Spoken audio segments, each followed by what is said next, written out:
अस्सलामुअलैकुम एवरीवन, कैसे हैं सारे लोग। उम्मीद करती हूँ आप लोग खैरियत से होंगे, ईद मना चुके होंगे।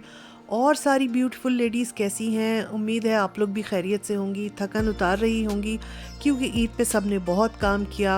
कुर्बानी का गोश्त जो है वो डिस्ट्रीब्यूट किया, खाने पकाए, दावतें की, दावतों में गए। तो मेरा ख़्याल है इस बकरीद पे, इस ईद पे, ये वाली ईद जो होती है बड़ी ईद, इस पे काफ़ी सारा काम जो होता है वो ब्यूटीफुल लेडीज़ के लिए होता है। अच्छा जी, हमारे यहाँ जर्मनी में बकरीद इतनी ज़्यादा मालूम नहीं होती है क्योंकि बकरीद उसी टाइम पता चलती है जब घर में कुर्बानी हो, और कुर्बानी हमारी जो है वो जर्मनी में नहीं होती है बल्कि हम पैसे भेज कर कहीं करवा लेते हैं। अच्छा, ये सुबह का टाइम है, मैं अपने लिए देख रही थी कि भाई शाम में मुझे दावत में जाना है तो कौन से कपड़े पहने जाएं। फिर मैंने ये एक ड्रेस निकाला और ये मुझे बड़ा पसंद है। और क्योंकि इस दिन थोड़ी सी सर्दी थी हमारी तरफ और मुझे ये था कि रात में थोड़ी और ज़्यादा हो जाएगी, तो मैंने सोचा ये थोड़ा एक मोटे फैब्रिक का सूट है तो इसको मैं पहन लेती हूँ। ये मैं कराची में पहन चुकी हूँ एक दो मरतबा, तो मैंने कहा आज इसको यहाँ पर रिपीट कर लिया जाए। तो ये ड्रेस मैंने निकाला है, बस अब इसको इस्त्री वगैरह करेंगे और फिर शाम में आप लोगों को दावत का दिखाएंगे। हम वनडिश में गए थे अपने भाई के घर, और ये 2 दिन का व्लॉग जो है मैं आप लोगों के साथ शेयर कर रही हूँ। ये फर्स्ट डे की दावत थी और सेकंड डे जो है यहाँ पर फ्रैंकफर्ट में एक जगह कव्वाली थी। तो वैसे तो मैं कव्वाली में कभी नहीं गई यहाँ, मगर इस मरतबा जो है वो हम लोग चले गए थे और बहुत अच्छी कव्वाली थी। तो वो भी मैंने थोड़े से क्लिप्स आप लोगों के साथ शेयर किए हैं, तो आप लोग देखेंगे, आप लोगों को व्लॉग अच्छा लगेगा। और बस ये ड्रेस मैं पहन कर अब दिखा रही हूँ और इसके बाद हम लोग निकलेंगे भाई के घर जाने के लिए। तो बस अभी रास्ते में हैं और उनके घर पहुँच कर फिर आपसे मिलते हैं।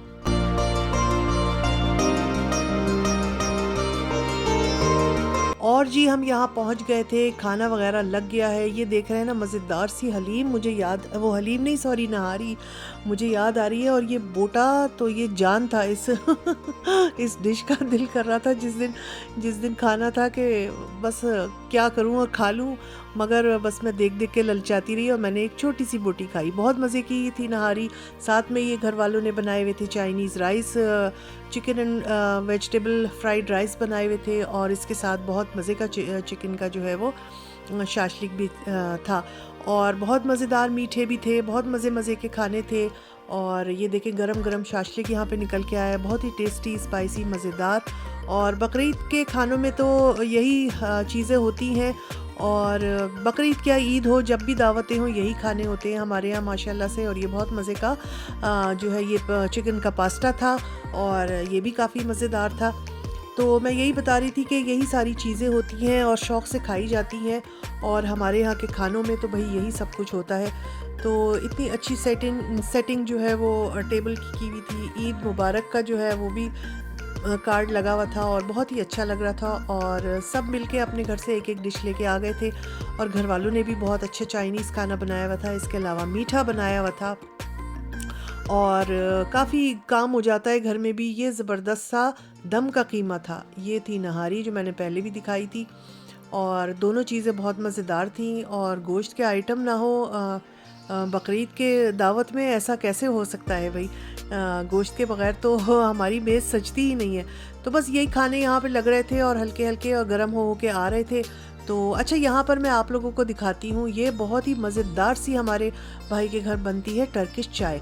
उन्होंने ये टर्किश केटल्स भी ली हुई हैं, और टर्किश जो टी होती है चाय वो भी ली हुई है। ये उसका पैकेट है, मेवलाना करके कोई चाय होती है जो आम तौर पे तुर्की लोग अपने घरों में रोज़मर्रा इस्तेमाल करते हैं। बहुत मज़े की चाय होती है ये, और उन्होंने बनाने के लिए रखी, और उनके घर हमेशा ये चाय बनती है और मुझे बेहद पसंद है। तो मैंने सोचा कि चले आप लोगों को दिखाती हूँ। यहाँ पे माशाल्लाह से ट्रे में सब कप्स वगैरह जो थे वो बच्चियों ने सेट कर दिए थे, और ये एक केटल में उन्होंने पानी बॉयल करके डाला और इसी में पत्ती डाली हुई थी। और दूसरी केटल में क्या है वो भी मैं आपको दिखाऊंगी। तो ये इसको बंद कर देंगे और इसको दम दिया जाता है। बहुत मज़े की खुशबू होती है, टेस्ट भी अच्छा होता है, और ये इनका एक ख़ास तरीका होता है बनाने का, तो बड़ा ही अच्छा लगता है। और ये एक और केटल है, उसमें भी गर्म पानी किया जाता है और ये हल्की आंच पे चूल्हे पे हल्के से रखी रहती है और जिसका दिल चाहता है फिर वो पीते रहते हैं। और टर्की लोग जो हैं वो बहुत शौक से ये अपनी चाय पीते हैं। और ये देखें केटल के ऊपर केटल रख दी है उन्होंने और ये इसी तरह दम होती रहती है। और ये कोई तुर्की का घर ऐसा नहीं है, कोई टर्किश फैमिली ऐसी नहीं है जो जिनके घर में ये डबल केटल ना हो और वो इस तरह चाय पीते और बनाते ना हो। तो ये चाय दम हो रही थी, साथ में ये बना हुआ था, घर वालों ने बनाया हुआ था, बहुत ही मज़ेदार सा टर्किश वो जो होता है बखलावा स्वीट डिश जो थी वो भी टर्किश थी और इन्होंने इस तरह उसको सर्व किया था आइसक्रीम के साथ। तो बहुत ही मज़े का लगा, ये एक नया तरीका था, मुझे बड़ा ही पसंद आया कि नीचे आइसक्रीम और फिर बखलावा की जो है वो लेयर लगा के और ये स्वीट डिश बनाई गई थी। और यहाँ पे ये चाय भी तैयार हो गई है। इसके अलावा मज़ेदार सी रसमलाई भी थी और बस चाय जो थी बहुत मज़े की होती। मैं चाय आप जिस वक्त उन्होंने ये बनाई थी सर्व की थी वो मैं दिखाना भूल गई।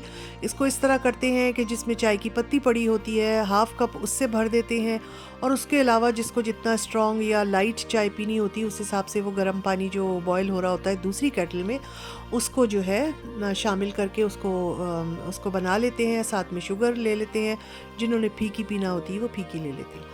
तो जनाब ये मज़ेदार सी एक कप चाय आय हाय हमारी जो है वो आ गई है, बल्कि एक नहीं हमने 2 कप पिए थे। इसके बाद जो मैं आप लोगों के साथ कव्वाली का थोड़ा सा एक क्लिप्स शेयर करूंगी, वो सेकंड डे का है। उम्मीद है आप लोगों को वो भी अच्छा लगेगा और वीडियो पूरी देखिएगा। फिर मिलते हैं थोड़ा एंड में जाकर।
तो जी ये कव्वाली में मैं सेकंड डे गई थी ईद के और बहुत ही अच्छी कव्वाली थी। और कव्वाली के दौरान ही ये थोड़ी देर के लिए डिनर का जो है वो वक्फ़ा हुआ था और यहाँ बैठे हुए हम लोग खाना वगैरह खा रहे थे। तो ये मेरे 2 दिन का व्लॉग था, ईद के पहला दिन और दूसरा दिन। और यहाँ पर अब कव्वाली से वापसी हो रही है और हम सब आपस में एक दूसरे को खुदा हाफिज़ कह रहे हैं। काफ़ी सारे फैमिली मेम्बर्स गए थे और बहुत मज़ा आया था। तो आप लोग ज़रूर बताइएगा कि आप लोगों को ये व्लॉग कैसा लगा है।